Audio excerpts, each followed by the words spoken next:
3 জন পরিষদের মেম্বার ছিলেন। এটা ইতিহাসের এক কঠিন বাস্তবতা।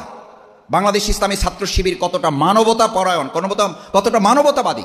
মুহাম্মদ রাসূলুল্লাহ সাল্লাল্লাহু আলাইহি ওয়াসাল্লাম যুদ্ধের ময়দানের যে থিওরি, যে পলিসি মেনটেন করতেন, আমরা ওই 3 জনকে দাঁড়িয়ে আমি পরিষদের ভাইদের কাছে জিজ্ঞেস করলাম, জানতে চাইলাম, what can I do and have to do. আমাকে আপনারা সহযোগিতা করেন।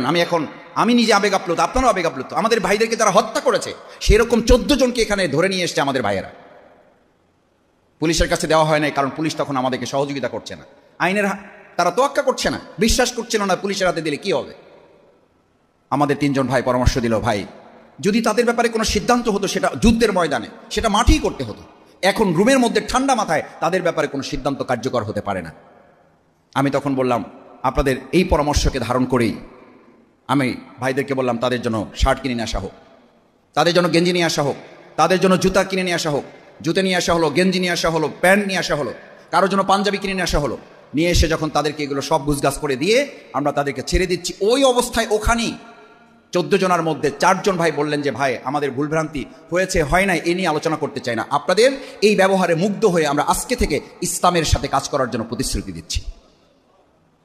বাকি 11 জনের মধ্যে 3 জন সাথী হয়েছিল, 8 জনের মধ্যে 2 জন, আমি পরবর্তী পল্টন থানায় যখন 2 জন রোকন হয়েছিল। This is Islam, this is ইসলামী ছাত্র শিবির, দিস ইজ বাংলাদেশ জামাত ইসলামী।